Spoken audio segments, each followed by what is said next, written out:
In fact আমরা যখন first করি তখন আমরা বলেছিলাম, যখন আমাদের ডিভিশন বেঞ্চ যখন করেছিল তখন বলেছিল আফটার এক্সপায়ারি যেগুলো হয়েছে তাতে ধরা হোক, মেয়াদ উত্তীর্ণ অবস্থায়। কিন্তু আমরা কিন্তু রিপোর্টে ইন্ডিকেট করেছিলাম মেয়াদ যখন ছিল তখনও কিন্তু অসম্ভব দুর্নীতি এখানে হয়েছে।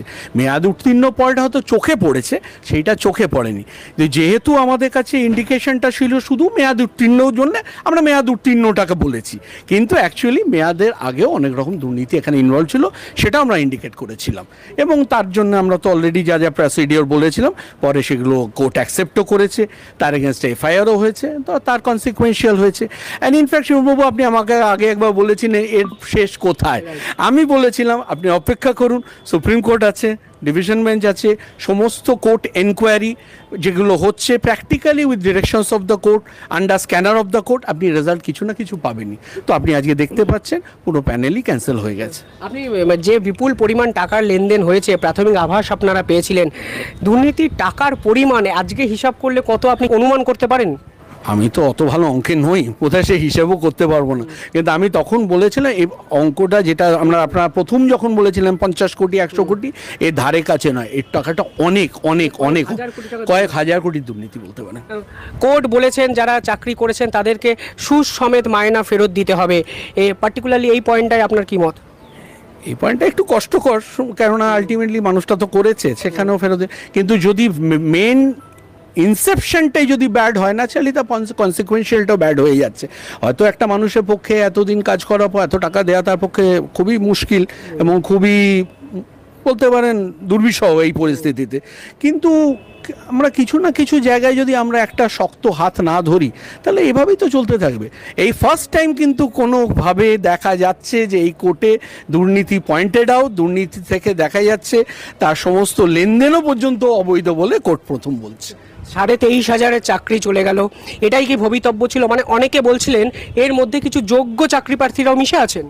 না, এ তো আছেই, প্রত্যেকটা লোকই খারাপ তো বলতে পারছি না, কিন্তু এখন বুঝতে পারছি না পুরো ব্যাপারটাই যদি খারাপ হয়, ম্যাক্সিমাম লোকই যদি খারাপ হয়, কিছু বৈধ লোকও এখানে আলটিমেটলি বিপদে পড়ছে, আমি সেটা অস্বীকার করছি না, কিন্তু কি করা যাবে, এখানে ম্যাক্সিমামটাই যদি খারাপ হয় সেখানে ক্যান্সেল করা ছাড়া তো কোর্টেরও আর রাস্তা নেই। কারণ ওইরকমভাবে আঁকশি বেছে বেছে পার্টিকুলারলি এ খারাপ ও ভালো এ খারাপ, এটা কোর্টের পক্ষেও ডিফিকাল্ট, তার থেকে better to go for it. কোর্টে কোনো ওএমআর শিট করতে পারেনি রাজ্য, আপনারা যখন তদন্ত করেছিলেন আপনারা কি ওএমআর শিট পেয়েছিলেন, বা কি জিজ্ঞাসা করেছিলেন চাকরি প্রার্থীদের, অযোগ্য চাকরি প্রার্থীদের? অযোগ্য চাকরি প্রার্থীরা তো একটাই স্টেটমেন্ট ছিল, আমরা বড্ড কাঁদলাম বলে চাকরি পেলাম। কার কাছে কাঁদলো? এসএসসি বোর্ডের কাছে। যখন যারা সিলেক্টিভ লিস্টে এলো না তাদের মেন এন্ট্রি মানে টু দ্য পয়েন্ট যে তারা চাকরি পাওয়ার মেন ইয়ার্ডস্টিক হয়ে গেল কান্না। মানে আমি এখন অবধি জানি না এরকম কোনো ইয়ার্ডস্টিক আছে কি না, তো যাই হোক এটা আমি দেখেছি। আপনাদের সামনে ওরা বললো যে আমরা কেঁদেছি বলে চাকরি দিই, সবাই একই বললো, অসম্ভব কাঁদলাম আমরা, খুব দুঃখ পেলাম, কাঁদলাম, তাতে আমরা একটা অ্যাপ্লিকেশন করলাম, অ্যাপ্লিকেশন করার পর আমার চাকরি হয়। মানে এত ইজিলি চাকরি হয় সরকারি আমি জানতাম না, যাই হোক জানা গেল। আর দ্বিতীয়ত হচ্ছে দেখুন আমি বুঝতে পারছি সে মিথ্যে বলছে এবং পুরোপুরি অসত্য এবং খুব সুন্দরভাবে টিউটার্ড, কেননা প্রত্যেকটা লোকে একই কথা বলছে, আর একটা লোকও তো উল্টো বলতে পারে যে আমি একটু কম কেঁদেছি, আমি প্রচণ্ড হাত পা ভেঙেছি, সেটা বলছে, সবাই কেঁদেছে এবং কান্নার রেজাল্ট হচ্ছে চাকরি। তো এইটাও যদি আজকে হয় তাহলে খুব। ওএমআর শিট নিয়ে কি আপনার তদন্ত? ওএমআর শিট আমরা জিজ্ঞেস করেছিলাম দুটো, যেমন আমাদের দিল্লির দুটো ছিল ওই নায়সা আর বোধহয় আরেকটা কি, একই লোকেরই দুটো আলটিমেটলি, নীলাদ্রি শাহ, ওটা দুটো অ্যাকচুয়ালি একটা হচ্ছে ব্ল্যাকলিস্টেড কনসার্ন। তো ওদেরকে যখন আমরা ওএমআর শিট কল ফর করি ওরা বললো সব ডেস্ট্রয় হয়ে গেছে।